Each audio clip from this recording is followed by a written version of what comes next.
News stories about Southeast 82nd Avenue tend to focus on things like dangerous intersections, the lack of tree canopy, or spotty public transportation. But Southeast 82nd Avenue is also one of the most diverse areas in all of Portland, with an endless array of exciting food options spanning a variety of cultures. And it's also the home to the Jade District, a neighborhood known for its predominantly Asian community and businesses. So today on CityCast Portland, we're talking with the editor of Eater Portland, Brooke Jackson Glidden. She's sharing some of her favorite places to eat in the Jade District and surrounding areas. If you're new to town or just need a refresher, this will be a great starting point. It's Thursday, January 25th. I'm Claudia Meza, and this is what Portland's talking about.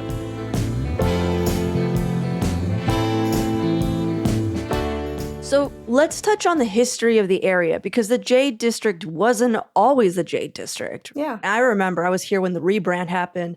Culturally speaking, it's where a lot of Asian people landed when they were pushed out of downtown, because traditionally Old Town is Old Town Chinatown. Yeah, actually, the term Jade District is kind of new in describing that part of the city. What's now Prosper Portland essentially started this program of neighborhood prosperity initiatives. And it was specifically focused on investing in these culturally rich, underserved areas. And so this area for a long time has been, one of the most culturally diverse neighborhoods in the city. I mean, anyone who has spent time there knows that it's one of the best areas in Portland to eat. Yeah. I think because it's so culturally rich, it is a particularly high restaurants per capita rate. I don't know.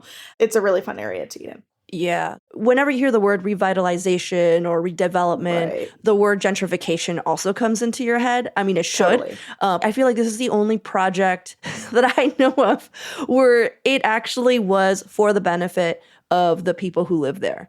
That's the area with the most dangerous streets, because they just feel like highways. I think the term underserved is right, because the issues with that neighborhood are related to resource allocation. If I remember correctly, there were higher instances of respiratory illness because of because of that congestion and stuff like that. Yeah. So you can't talk about this specific phenomenon without talking about the way that Portland has systemically pushed people of color out of the city center for a century to more, So I just wanted to make sure that we talked about this, because there is now with the Brie brand, there's a lot of go check out the Jade District, such good food. And I think people who first move here might know, but this area has quite a bit of history to it. But just as is common in immigrant culture, no matter what you give them, the food's going to come out banging. And so this 100%, second is testament to that. So let's talk about the kind of food that you'll find on Southeast 82nd, because you said there's a huge Asian population, but I feel like the Latin population is also growing, in that area. So tell me, if someone who just moved here and they're like, I keep hearing about 82nd, but I'm hearing a mixed bag of things, what can they find there food-wise? So, again, because of sort of the cultural demographics, there are a lot of Asian American Portlanders there, Latin American Portlanders, also Eastern European Portlanders in that area. So, if you go a little bit further out, you'll see Russian markets and stuff like that. But primarily when you're on 82nd in particular, you're going to see a lot of Chinese and Vietnamese restaurants and bakeries, as well as sort of a variety of Latin American cuisines. Mm-hmm. So for someone who's never been, where do you recommend they start? Yeah. So in terms of where you should physically start, I really like this sort of strip mall area right on Harrison and 82nd. And it's home to a number of really good restaurants. Two of my favorites there. There's Jinjin Deli, which to me, I put it on the 38. I liked it that much. Could you explain what the 38 for people who of course, don't know? Yeah. For people who are not reading Eater Portland religiously, it's our list of best restaurants or essential restaurants to the area. Jinjin was on there for a long time. I think it's this Chinese Vietnamese deli, really a restaurant, and they make this specific dish that I love there so much called Hisu Satebo, which is it's a noodle soup with these wide rice noodles and it has this like sesame beefy broth. And when you hear that, I think you think really heavy. It's actually really light. It just has like a lot of earthiness to it. And then it's, piled with a ton of herbs. It's just so, so tasty. And then, if you go on a different side of that same strip mall, it's a restaurant that people really adore, which is Teo, which is specifically known for its bunbohue, which is like this pork and beef noodle soup. It has lots of alliums in it. It's spicy, right? It is spicy. It's totally delicious. And I think, it's one of those things where people who are less familiar with Vietnamese food might not start here, but it's like once you try it, you're like so hooked. It's so intricate and nuanced and flavorful. And it's great for like, I don't know, when I'm sick, it just feels like you're being replenished in a really lovely way. Oh my God, yes. So that would be my one. And I'm going to really shortly, this is an honorary mention because it's not directly on 82nd, but it's close. It's more in that Jade District area. There's this little stretch with two really great Chinese restaurants. There's Excellent Cuisine, which to me is the best dim sum in the area. It's just spectacularly good in the old Wong's King space. I love Excellent Cuisine. Yeah, so, so great. And then just a few blocks down is Master Kong, which I think anyone who is like a Chinese food aficionado in the area knows this place. It's so great. Really good congee selection. I think it's really well known for its wonton noodle soup. But also, underrated things on there, like when they do jambing, it's really, really delicious. So lots of really tasty options over there. Could you explain what zhangbang is to someone who's just like, don't know her? Yeah. It's like somewhere between like a crepe and a flatbread. It's got like a little bit of a crispiness to it. It's not totally like, it's got more structural integrity, but it's got that a little bit of egginess. And then often it's sort of loaded like a little wrap. I would say, like, I always call it as like, oh, it's like a Chinese crunchy burrito is what I always say. A burrito is kind of fun. Yeah. Yeah. Basically along these lines. It is a wrap, but yeah, it's stuff. It's like this really delicious, crunchy outer area that sometimes has like sesame seeds, sometimes it doesn't. Yeah. And it is malleable, but it does have a like interesting crunch. And then they usually put like fried wontons inside. So there's an extra layer of like crunch. Totally. And then there's just all this like egg and protein. And, sometimes they put like bean sprouts. They'll just do whatever. They're just like, here you go, bud. And it's so good. I love jumping. Now I want one. Well, you probably don't remember this. I remember this because it was such a wonderful thought. When you first started coming on, we joked around about doing like an 80-second food crawl. And so we've not done that. It's not happened. You should. Okay, so imagine you and I are doing this food crawl. So we've already gone to like possibly 4 restaurants. Where else are we going to go? Where else are you going to take me? Oh, man. Okay, so I feel like on the newer side of things, I'm talking like within the last 3 years, there's this place, Fortune Barbecue Noodle House. I am almost positive I've talked about this place on this podcast. I've heard of it, yeah. So good. So it's Cantonese barbecue, which for those unfamiliar, if you've ever seen like a Chinese restaurant that's going to have like hanging ducks in the window and these like big hunks of pork or char siu, that's that sort of thing. It's what that process does is it creates this really succulent meat, that just has this really great, beautiful skin, sort of lacquered quality. So Fortune, a lot of people they go for the roast pork, but I am such a roast duck person here. So like my partner and I will go, and you can get the duck in like a noodle soup, a wonton noodle soup. You can get it over rice. We straight up just get the duck. Like we're in it for the duck. Yeah. And we will sit and like get our hands covered in grease and just like dip them in. They make this like homemade plum sauce that's super good. And we'll just like devour a duck with our hands in this like borderline feral way. It's just so, so good. It's one of my favorite, I think it's probably within my top 2 favorite duck preparations in town. Yeah. So Fortune Barbecue, also excellent. They also have some pretty good wonton soups. Yes. I think the wontons themselves are really delicious too, and you can get them taken home. Like I think they're frozen, and that's fun because they're really plump and they got the shrimp in them and they're really tasty.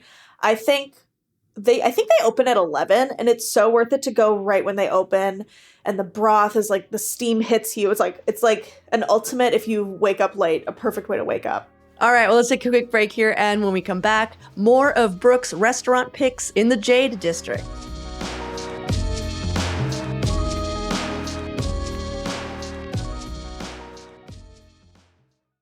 Do you have any other new favorite spots in that area that maybe I should check out? Because I don't think Yeah. I've been there in a bit. Yeah, I would say Earl Ninsom opened a Chinese Thai restaurant called Yawarat. That's named for the Chinatown in Bangkok.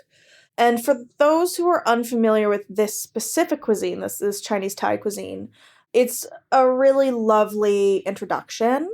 Like you'll see dishes like mapo tofu there. I love mapo tofu. I know, and it's really one of the better ones in town. They make this sort of, it's almost like a larb, like it looks like a larb, but it has black olives. So it's like ground black olives and ground pork. That's super tasty there. And then they'll give you these like Hawaiian rolls and like little custard cups. And you just like dunk them in the custard for dessert. Really super good. You just said Earl Newsom, like we should all know. Like we should all know. Is he the guy from Eam? Is that what you're? Yeah, so he owns several Thai restaurants in town. I think Hat Yai is probably a well-known one, Long Bon, all those.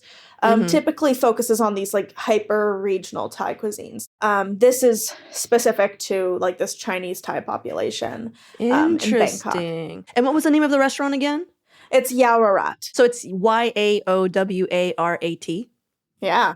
Top of my head. I'm so good at spelling, Brooke. All right. Look at you How go. about places that you've been going to forever? Like which are your favorite? Like which are you just like, yeah, these are the hits. I think like probably anyone listening to this is like, you have to talk about Javiel when you talk about 82nd. Like it's one of the best restaurants in Portland, period.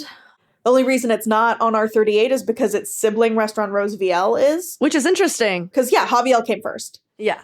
So these restaurants, both Rose Viel and Javiel, they were opened by William Vong and Christina Liu. Christina Liu unfortunately passed away last year. The matriarch of the family, right? Yeah, and she was such a rock star chef, like just so talented, the sweetest person you'll ever meet. And this couple has this beautiful large family, and they all are still sort of connected to these restaurants. I think Javiel opened in like 2004 or something. But also they were one of the first restaurants that I think got like national attention for being so good. And it was like this little, I feel like it's the first restaurant that made a lot of people look at 82nd as a food destination. And so I feel like that's definitely why it's up there. It's like, it's one of the heavies. It's one of the ones where you're just like, well, you know, why should I come here? And it's like, because of Javiel. Like this is what 82nd is like, here's this multi-generational family that's been running this restaurant that has like brought foodies from all over. 100%. You know, for their turmeric soup. Like I remember that was a big deal. Is their turmeric noodle soup. Everybody wanted to try it, you know? Yeah, their mi quang is so good. It's one of my favorite things they make. It's a very popular Vietnamese soup restaurant. That has like created a legacy in a sense. I would say for sure Javiel, but I feel like you're not saying HK Cafe, and you know there's going to be a ton of people that are like, I'm sorry, HK Cafe, which is like the original destination for a lot of people who discovered dim sum in town. Like they would go to HK Cafe. I mean, I've been at HK Cafe, and it's so hard to get in at a time that you want to eat. I think, is that why? That is really true. Yeah, tell me about HK Cafe. Like, why didn't it make your list? Listen, this is no shade. I just want to know, why do you hate HK Cafe, Brooke? I don't hate the way that the headline's going to be Brooke hates HK Cafe. No, I do like HK Cafe. HK Cafe was, for a long time, my dim sum choice. I just think excellent cuisine. If you haven't been yet, I think it's worth trying. All right. You're just basically saying like both are great. Expand your dim sum palette. Right. And I think that both are great. You will have great dim sum experiences at both places. I just think if it's like, Brooke, gun to your head, you're getting dim sum, where do you go?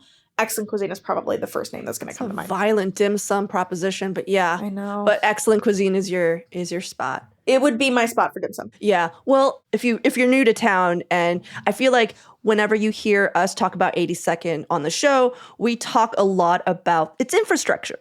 And so the fact that we never talked about its amazing food scene was kind of like, it's, that's bad on us.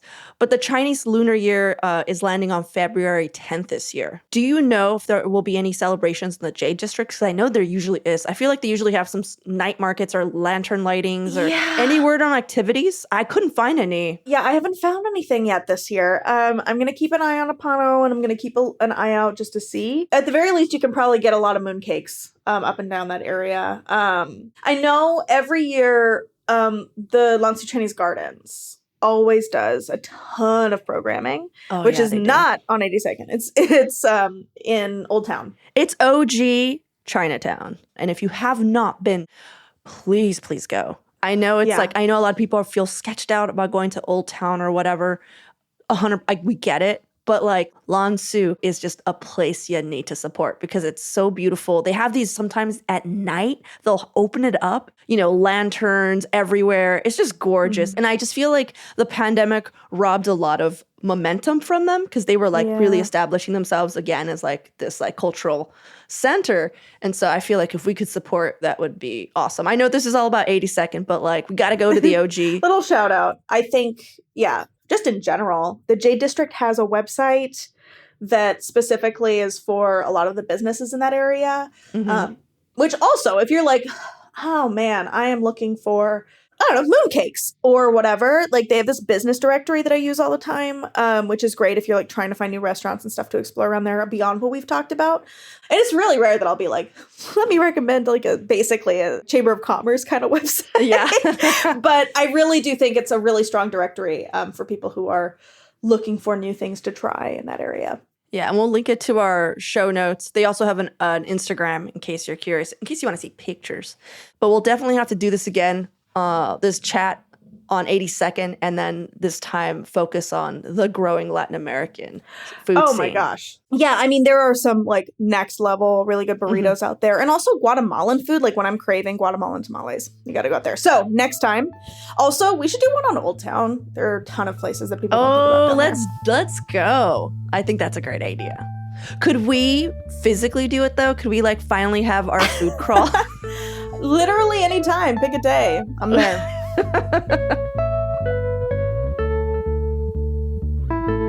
And now for some events coming up this week. The Rose City Rollers are having their 20th anniversary season opener this Saturday. You can catch all our hometown roller derby teams going head-to-head at the hangar at Oaks Park. Games start at 5:30. And if you've never been to a Portland women's roller derby match, I'm just going to say it. You're doing Portland wrong. Get your tickets beforehand. They tend to sell out. Also, from January 26th to the 28th, the largest fine print fair on the West Coast is returning to the Portland Art Museum's historic Fields Ballroom. You can find some amazing art prints in all price ranges from 14 top dealers from across North America and Europe. And just to keep this Pam train going, in celebration of John Waters' birthday, this Friday, the Tomorrow Theater on Division is having a BOGO offer where you can pay only $15 to watch Hairspray and Polyester, two classic Waters films. There will also be free draw-on mustaches with ticket purchase. For even more local events and news, sign up for our daily newsletter, Hey Portland. We'll throw a link in the show notes.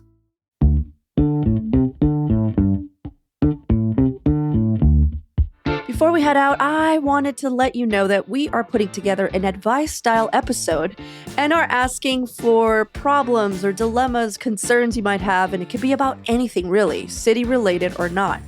If you'd like our advice, hit us up at portland@citycast.fm or leave us a voicemail at 503-208-5448. Well, that's all for today here on CityCast Portland. Thanks so much for listening. We'll be back tomorrow morning with more from around the city. Until then, see you at Slim's.